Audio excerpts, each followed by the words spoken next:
வணக்கம் நண்பர்களே. நம்ம வீட்டில் தினமும் சாப்பிடும் உணவுகளில் முக்கியமான ஒன்று தயிர். சாதத்துடன் தயிர், மோராகவோ இல்லை பச்சடியாகவோ பல வகைகளில் நம்ம தயிரை சாப்பிட்றோம். தயிருங்கிறது நல்ல பாக்டீரியால் நிறைந்த ஒரு ஆரோக்கியமான உணவு. இது குடல் ஆரோக்கியத்தை மேம்படுத்துகிறது, செரிமானத்தை சீராக்குகிறது, உடலுக்கு கால்சியத்தை வழங்குகிறது. ஆனால் தயிர் நல்லது என்பதற்காக எல்லா உணவுகளோடும் சேர்த்து சாப்பிடலாமா? தவறான உணவு சேர்க்கை சிலருக்கு செரிமான பிரச்சனை, வயிறு உப்பசம், வயிறு கோளாறு, ஏன் உயிருக்கு கூட ஆபத்தை விளைவிக்கலாம்.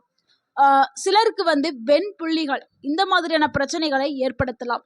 இந்த வீடியோவில் தயிருடைய நன்மைகள், யாரெல்லாம் கவனமாக சாப்பிட வேண்டும், தயிருடன் சேர்க்கும் போது கவனிக்க வேண்டிய உணவுகள் என்ன, சரியான முறையில் தயிரை எப்படி சாப்பிட்றது என்பதை விரிவாக நம்ம பார்க்க போகிறோம். ஸோ வீடியோவை முழுமையாக பாருங்கள். இந்த ஒரு வீடியோ உங்களுடைய ஆரோக்கியத்திற்கு பயனுள்ளதாக இருக்கும். தயிரோடைய ஊட்டச்சத்துக்களை பார்த்துடலாம். 100 கிராம் தயிரில் பொதுவாக புரதம், calcium, phosphorus, potassium, vitamin B12, நல்ல பாக்டீரியாக்கள் இதெல்லாமே இருக்குது. இதனால எலும்புகள் பலப்படுத்தப்படும், செரிமானம் மேம்படுத்தப்படும், குடல் நுண்ணுயிர் சமநிலை சீராக்கப்படும், நோய் எதிர்ப்பு திறன் அதிகப்படுத்தும். அதனால தான் எல்லாருமே தயிரை ஒரு சிறந்த உணவு அப்படின்னு நம்ம சொல்கிறோம். தயிருடைய முக்கியமான நன்மைகளை பார்த்துடலாம். தயிரில் இருக்கக்கூடிய அந்த ப்ரோபயாட்டிக் உடல்ல நல்ல பாக்டீரியாக்களை அதிகரிக்கிறதுக்கு உதவுகிறது. குடல்ல இருக்கக்கூடிய நச்சுக்கள், கெட்ட பாக்டீரியாக்களை வெளியேற்றுவதற்கும் நல்ல பாக்டீரியாக்களை அதிகப்படுத்துறதுக்கும் இந்த ப்ரோபயாட்டிக் நம்மளுக்கு பயன்படுது. அடுத்து நம்ம சாப்பிடக்கூடிய உணவுகள் எளிதாக ஜீரணம் ஆகிறதுக்கு இந்த தயிர் பயன்படுது. எலும்புகளை பலப்படுத்துறதுக்கு பயன்படுது. அதில் இருக்கக்கூடிய கால்சியம் எலும்புகளை வலுவாக்குறதுக்கு பயன்படுது. அடுத்து பற்களுடைய வலிமையை பாதுகாக்கிறதுக்கு இந்த ஒரு தயிர் பயன்படுது. அடுத்த ஒரு நன்மை என்னன்னா, குடல்ல குளிர்ச்சியா வைக்கிறதுக்கு தயிர் பயன்படுது. முக்கியமா கோடை காலத்துல இது பயனுள்ளதா ஒரு உணவா கருதப்படுது. நம்மளுடைய வெப்பம் தாங்காம உடல் ரொம்பவே கஷ்டப்படும். அந்த டைம்ல நம்ம தயிரையோ மோரையோ எடுக்கும் பொழுது உடல் குளிர்ச்சியாக இருக்கும். அடுத்து புரதச்சத்து வழங்குறதுக்கு தயிர் எடுக்குதோம். தசைகளுடைய வளர்ச்சிக்கு புரதச்சத்து ரொம்பவே முக்கியம்.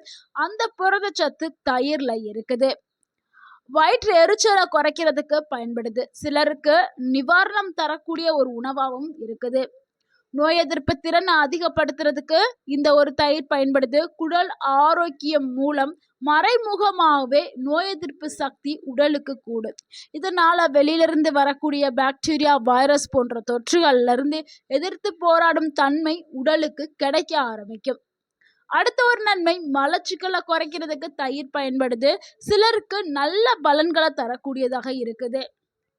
அடுத்து எடை மேலாண்மைக்கு தயிர் பயன்படுது. அளவோடு எடுத்துக்கொண்டால் எடையை கட்டுப்பாட்டில் வச்சுக்கிறலாம். தயிருடன் சேர்க்கக்கூடாத உணவுகளை பார்க்கலாம். அதாவது தவறான சேர்க்கையே. தயிர் பிளஸ் மீன், இது பலரும் விரும்பி சாப்பிடக்கூடிய ஒரு உணவு சேர்க்கை. தயிர் சாதம், அது கூட பொரித்த மீன்களை வைத்து எல்லாருமே சாப்பிடுவாங்க. ஆனால் இது ஒரு தவறான சேர்க்கை. இது எல்லாருக்குமே பிரச்சனையை தருமா அப்படின்னா எல்லாருக்கும் பிரச்சனையை தராதுங்க. சிலருக்கு பிரச்சனை தரும். முக்கியமாக செரிமான தன்மை கம்மியாக இருக்கக்கூடிய வயதானவர்கள், குழந்தைகள், இவர்களுக்கு இது பிரச்சனையை ஏற்படுத்தும். இது வயிறு கனத்த ஒரு உணர்வையும் கொடுக்கும். சிலருக்கு வெண்புள்ளிகள் கூட வர வாய்ப்புகள் இருக்குன்னு சொல்கிறாங்க. ஸோ ஒருபோதும் இந்த ஒரு சேர்க்கையை சேர்க்காதீர்கள். அடுத்து நம்ம பார்க்கக்கூடிய ஒரு தவறான சேர்க்கை என்னன்னா, தயிர் பிளஸ் எண்ணெய் பொரியல். அது எண்ணெயில் பொரித்த உணவு வகைகளை தான் நம்ம சொல்கிறோம். எண்ணெயில் பொரித்த பஜ்ஜி, போண்டா, சிக்கன் ஃப்ரைட் போன்றவை அதிகமாக தயிருடன் சேர்த்து சாப்பிட்றத நீங்கள் தவிர்க்கணும். அப்படி நீங்கள் சேர்த்து சாப்பிட்டீங்கன்னா செரிமானம் ரொம்பவே மெதுவாக ஆரம்பிச்சிடும். மெதுவாக ஆரம்பிச்சிருச்சுன்னா செரிக்கிறதுல பிரச்சனைகள் ஏற்படும்.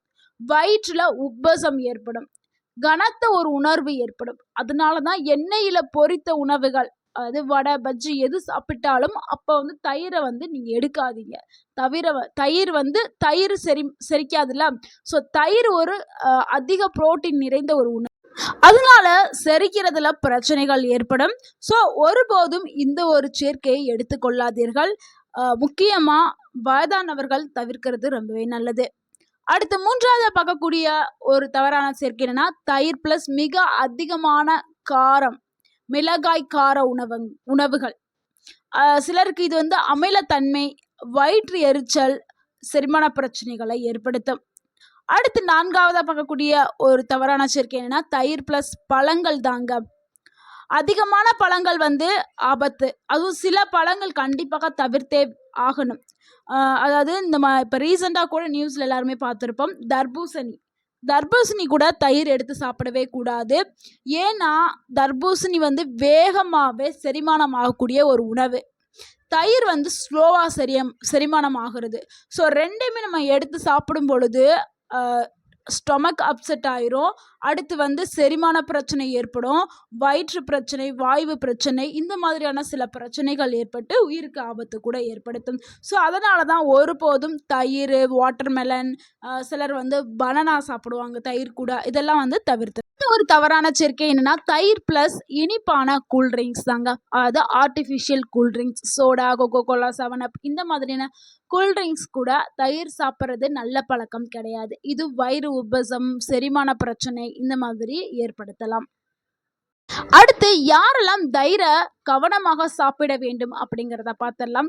லாக்டோஸ் ஒவ்வாமை இருக்கிறவங்க, பால் பொருட்கள் மற்றும் பால் சார்ந்த பொருட்கள் ஒத்துக்கொள்ளாதுல அலர்ஜி ஆகும், அவங்க வந்து தவிர்க்கிறது ரொம்பவே நல்லது. ரொம்ப கவனமாக எடுக்கணும். அடுத்து சைனஸ் பிரச்சனை இருக்கிறவங்க, சிலருக்கு அறிகுறிகள் அதிகரிப்பது போல இருக்கும். ஸோ அவங்கெல்லாம் பால் சார்ந்த, தயிர் சார்ந்த உணவுகளை கட் பண்ணுறது ரொம்பவே நல்லது. சிறுநீரக நோயாளிகள் மருத்துவருடைய ஆலோசனை கேட்டுட்டு சாப்பிட்றது ரொம்பவே நல்லது. சரியான முறையில் தயிர் சாப்பிடுவது எப்படி அப்படிங்கிறத பார்த்துடலாம். மதிய உணவுடன் மோராவோ இல்லை வெள்ளரிக்காய் சேர்த்தோ இல்லை புதினா சேர்த்தோ அளவோடு சிறிதளவு உப்பு மட்டும் சேர்த்து குறைந்த சர்க்கரை மட்டும் பயன்படுத்தி நீங்கள் வந்து தயிரை வந்து சாப்பிட்றது நல்லது. அதிகமாக எந்த ஒரு உணவையும் அதிகமாக சேர்க்காதீர்கள். அளவுக்கு மீறினால் அது அமிர்தமாக இருந்தாலும் நஞ்சாக்கப்படும். ஸோ அளவுங்கிறது ரொம்பவே முக்கியம். நண்பர்களே, தயிருங்கிறது ஒரு அற்புதமான உணவு. ஆனால் எந்த உணவாக இருந்தாலும் அளவோடு சாப்பிட வேண்டும். தயிர் உடனே உயிருக்கு ஆபத்து ஏற்படுத்தும் உணவு அல்ல. ஆனால் சில தவறான உணவு சேர்க்கை மற்றும் அதிகப்படியான பயன்பாடு சிலருக்கு செரிமான பிரச்சனைகள் மற்றும் உடல் உபாதைகள் ஏற்படுத்தி சில பல விளைவுகளை ஏற்படுத்தும்.